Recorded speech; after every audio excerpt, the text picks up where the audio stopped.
दुसरा एक अर्थ होतो प्रभू शब्दाचा प्रकर्षेन भू सप्रभो. प्र शब्दाचा अर्थ प्रकर्ष,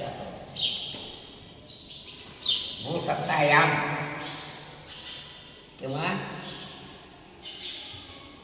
ज्याचा प्रकाश प्रखरत्वाने जाणवतो त्याचं नाव प्रभू.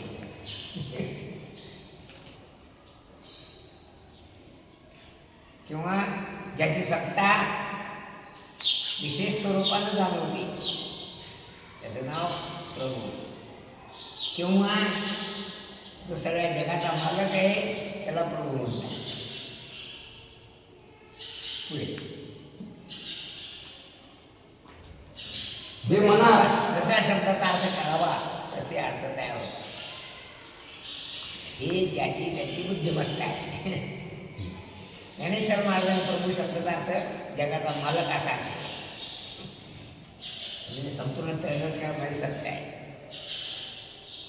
माझ्या सत्तेनं सूर्य उगवतो, माझ्या सत्तेनं सूर्य मावळतो, माझ्या सत्तेनं समुद्र गावात येत नाही. सत्तेनं तप्यते रवी, काय माझ्या सत्तेनं सूर्य ताप देतो. माझ्या सत्तेनं पृथ्वी प्राणीमात्रांचं वहन करते. माझ्या सत्तेनं पृथ्वीवर पाऊस पडतो. याचा अर्थ काय? सगळं बोलण्याचा अर्थ काय आहे? मी या जगाचा मालक. प्रभू शब्दाचा अर्थ ज्ञानेश्वर असं. मी आज नेमेला साता काळो ग्रास नाही होता म्हणी आगते पुण्य सुद्धा म्हणी जायचे. म्हणजे ज्याच्या आज्ञेची वाट सगळे लोक पाहतात तो मी आहे. पुढे म्हणजे आत्मस्मृती अशी कथा आहे.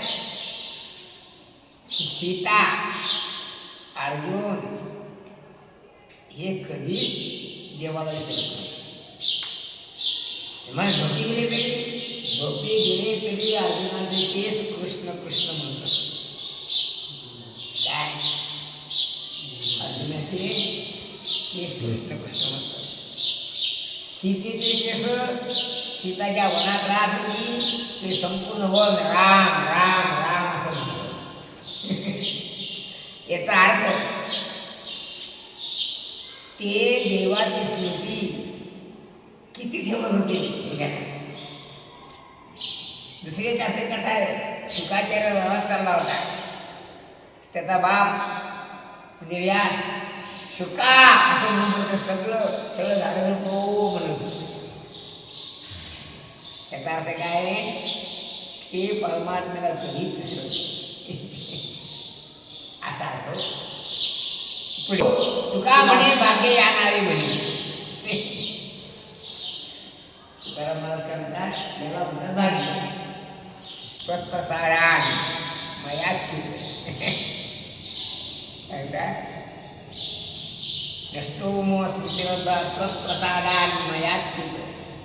तुझ्या प्रसादाला प्राप्त झाले मला असं याचा अर्थ.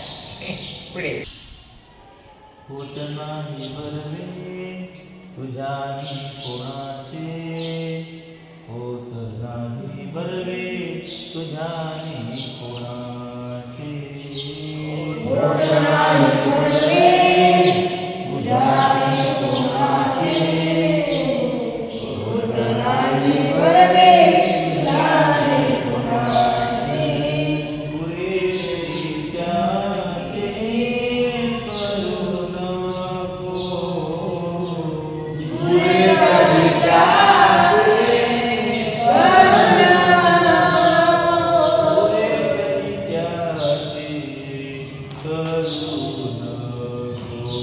सदैव चिंता दुसऱ्या केवले, सदैव चिंता दुसऱ्या केवले, सदैव चिंता दुसऱ्या केवले,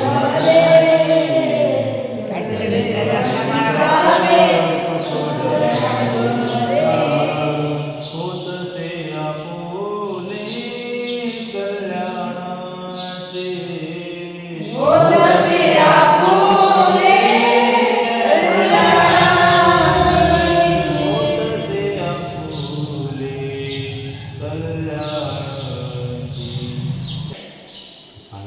निर्मळ माणसं, कोणाचं वाईट न करणारं माणसं. काय आणि दुसरं महत्त्वाची गोष्ट आहे, जो दुसरा आपण समजतो तो दुसरा नसतो, तो आपलंच प्रतिबिंब असतो. काय दर्पणचे दिसे दुसरे परिचय असे एकच, दोन आहे का? समजते का दर्पणचे म्हणजे काय? आमचा अंदाज असा आहे, आम्ही सांगतो काय, आमचं हे जे आहे ना कमीत कमी 9, 10, 11, 12 या लोकांना समजतं. बाकी एखादी सगळी आता घेत नाही, समजत तुम्ही ती खोट्या कसं आहे, आरशात दुसरं दिसते पण ते एकच असते. तसं दृश्यमान होणारा पदार्थ हा आपण भिन्न नसतो, हा सिद्धांत आहे. लिहून डोकी सिद्धांत आले त्याचे पटकन ठेवला, कार्याचे गुण कारणाचे गुण करण्यापासून बरेच सिद्धांत असतात. काय सिद्धांत आहे? दृश्यमान पदार्थ आपलेच प्रतिबिंब. हा दृश्यमान पदार्थ आपलेच प्रतिबिंब. आपलं प्रतिबिंब असते. जसं माया प्रतिबिंबित चैतन्य ईश्वरम आहे आणि अविद्या प्रतिबिंबित चैतन्य जीवम. हे जे द्वैत भासते ते अविद्येमुळे भासते. द्वैताचं मुख्य कारण आहे अज्ञान.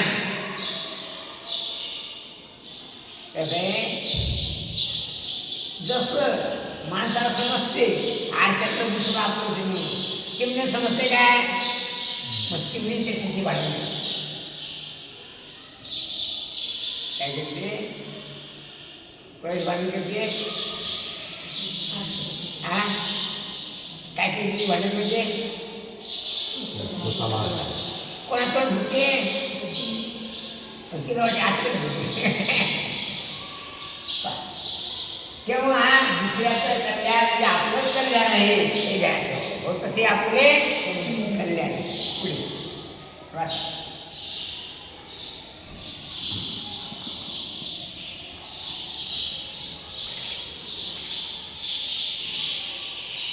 सदा सर्वदा सज्जन पुरुषाने दुसऱ्याचे शुभचिंतनच करावे, त्यावेळी आपलेही कल्याण होत असते. आपलेही नाही, तिचे कल्याण म्हणजे आपलंच कल्याण असते. ज्याला दुसरे ब्रह्मरूप असे नसतात तो स्वतःच ब्रह्मरूप असतो. कारण आदम ब्रह्मास्मी उदिते खलिदम ब्रह्म पश्चात. आदम म्हणजे अगोदर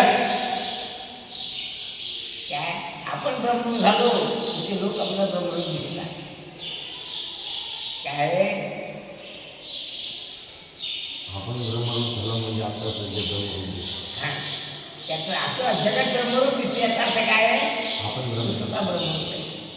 म्हणून द्वैत नसून ते अद्वैत आहे. द्वैताची प्रती अज्ञानाने होती, ज्ञानी माणसाला होत नाही. अर्थात दुसरा नाही, त्याचं कल्याण म्हणजे आपलंच कल्याण. म्हणून दुसऱ्याच्या कल्याणाकरता झटावं म्हणजे प्रयत्न करा. पुढे पुढीलांच्या दुःखात सज्जनाने सहभागी व्हावे. पुढीलांच्या म्हणजे दुसऱ्याच्या. पुढील म्हणजे दुसरे पुढचे दृश्य वर्ग म्हणजे दिसणारे लोक. वृत्तीचा होणारा विषय समोर असतो, पुढीलाचे दुःख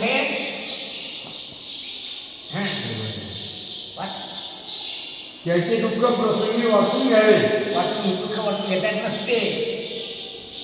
घेतलं असे दुसरी गोष्ट, लोक सुखाचे सोबती असतात, दुःखाचे सोबती नसतात. पण तू मात्र तिच्या दुःखात सहभागी हो. याचा अर्थ काय आहे? ईश्वर तुमचं कल्याण करू अशी प्रार्थना करतात. पुढे दुःख वाटून घेतलं जात नसते, पण आपलं दुःख दुसऱ्याला सांगितलं पण थोडंसं मन आणतो. याचं नाव वाटून घे. पुढे आता जे दुसऱ्याचे दुःखाने दुःखी व सुखाने सुखी होतात त्याच्यावर हरिकृपा होत असते. दुसऱ्याच्या दुःखाने दुःखी दुसऱ्याच्या सुखाने सुखी. लोक कसे तर दुसऱ्याच्या सुखाने दुःखी होतात किंवा जो दुसऱ्याच्या दुःखाने दुःखी सुखाने सुखी होतो त्याच्यावर हरिकृपा होतो. पुढे दुसऱ्याच्या कल्याणाकरिता जे प्रयत्न करतात ते द्वारकाधीशास बहुप्रिय आहेत. भगवंताला आवडतात ते हरिकृपा त्याच्यावर होते. पुढे श्री भगवान महाराज म्हणतात जे सदा सरकार परोपकार करतात ते खरे मानव आहेत. तेच माणसं कधी ढोरं काही उपकार तसं पाहिलं ढोरं सुद्धा उपकार करतात पण माणसं करतात. दगडाच्या अंगी मनुष्याची नाही मनुष्य हे विचित्र आहे. आता जरा बैल 12 महिने आपल्या हे कामं करतात पैसे मागतात का दिले खायला दिले माळा दिलो काय नाही दिलं तरी मग पशु असो दे करते उपकार मनुष्य असो काय करावं माणसं काय करायचं मग उलट असं होते आता तुमच्या जन्मात तू अशी बैल आणि बैल होते माणूस पुढे